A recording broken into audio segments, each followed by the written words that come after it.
Diego Armando Maradona was not born in a stadium. He did not arrive in this world wearing golden boots or a captain's armband. He was born in a poor shanty town called Villa Fiorito, just outside Buenos Aires, Argentina. A neighborhood of mud streets, tin roofs, and dreams whispered between the cracks of concrete. His first ball wasn't leather, it was a rolled-up rag kicked around by a boy whose feet would later sculpt history. In that unforgiving landscape, football was more than a game. It was language. It was resistance. And for Diego, it was the only thing that made sense. He played in alleyways, barefoot, dancing past shadows. Even then, people said he moved differently, like the ball was drawn to him, like the wind bent in his favor. He was 5 when he touched a real football for the first time. By 8, scouts were whispering. By 12, they were following him like a ghost. His name passed between coaches like a secret. That kid from Fiorito, he doesn't dribble the ball. He hypnotizes it. At 15, Diego made his professional debut for Argentinos Juniors. The boy didn't just play, he electrified. With his thick black curls and low center of gravity, he looked like a storm crouched in waiting. He'd spin, feint, leap, then disappear into the defense like smoke. And when the ball kissed the net, it was more than a goal, it was a miracle.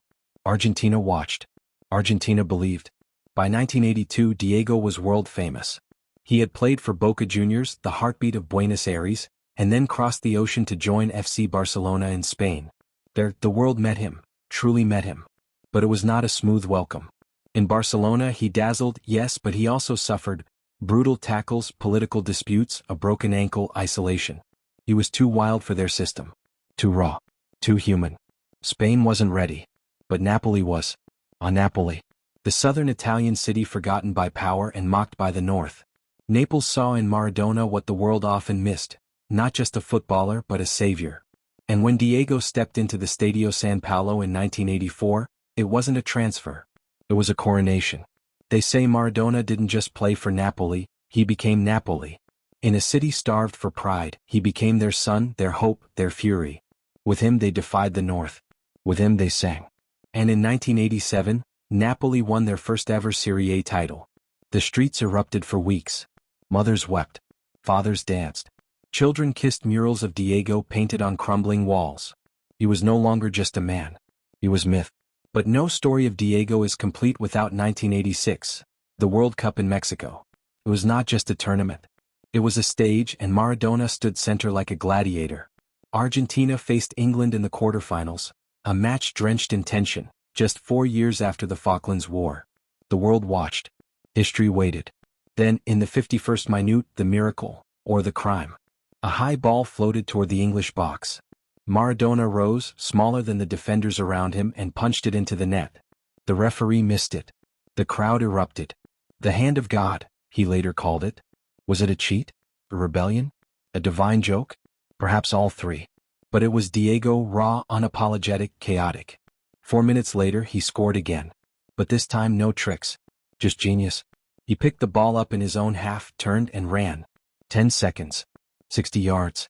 5 defenders. 1 goalkeeper. All left behind. It was ballet on a battlefield. The greatest goal in World Cup history. Argentina won. Then they won again. And again. And in the final they lifted the trophy. Maradona, the captain, the conjurer, held it high, and a nation wept. Not since tango had Argentina witnessed such beauty.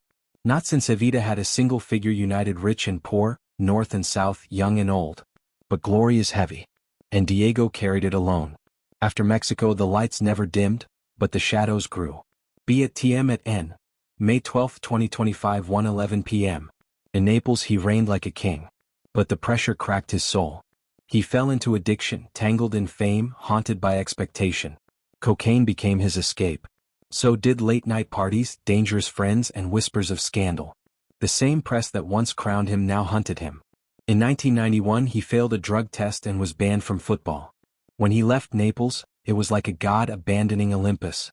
The city cried, not just for the player but for the man unraveling before their eyes.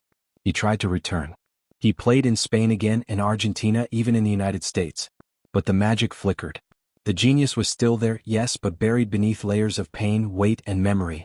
Then came the 1994 World Cup. One last chance. One last roar. Maradona scored in the opening games. He looked reborn, sharper, leaner, determined. But it was a dream too fragile to last. After the match against Nigeria, he was selected for drug testing. Positive. Ephedrine. The cameras caught him being led away, wide-eyed, trembling like a man stolen from his own story. That was the end. The boots came off. The myth, however, did not. He coached. He fought. He collapsed. He recovered. He cursed. He praised. He wept on live television. He hugged Fidel Castro. He criticized the Pope. He got tattoos of Che Guevara and kissed the grass before matches. He remained always himself, unfiltered, unbroken. And still the world loved him. In 2008 he became coach of the Argentine national team. It wasn't tactics that drew the players to him. It was presence. When he entered the locker room, even Lionel Messi looked like a child in front of a wizard. They didn't win the World Cup. But that was never the point. Diego Maradona was never about trophies. He was about transcendence. He died on November 25, 2020, at the age of 60. The world stopped. Argentina declared national mourning. Naples lit candles on every street. Murals were painted overnight. Children wore number 10 shirts to school. Old men cried in doorways. His coffin was paraded through Buenos Aires, and thousands followed as if walking behind a saint. In death as in life, Diego was not merely remembered. He was felt. Because Maradona was never just a footballer. He was the slum boy who ruled the world. The imperfect God. The rebel angel. He was beauty and fire, sin and salvation, all crammed into 5'5" of contradiction. He cheated. He created. He fell. He flew. To understand him is to understand poetry written in sweat, danced through dust, shouted from balconies in broken Spanish. Diego was not a hero in the traditional sense. He was flawed, tempestuous, and raw. But that is why he mattered. He showed the world that greatness does not demand perfection, only passion. He showed the poor that they could dream. He showed the rich that genius cannot be bought. He showed the world, in 1986, in Napoli, in every ragged pitch he touched, that football could be more than sport. It could be art. It could be war. It could be redemption. And when the final whistle blew on his life, he left behind no heirs, no replicas. There is no second Maradona. There is only the echo, in the songs, in the murals, in the streets of Naples and the heart of Argentina. There is only the myth. There is only the 10. There is only Diego.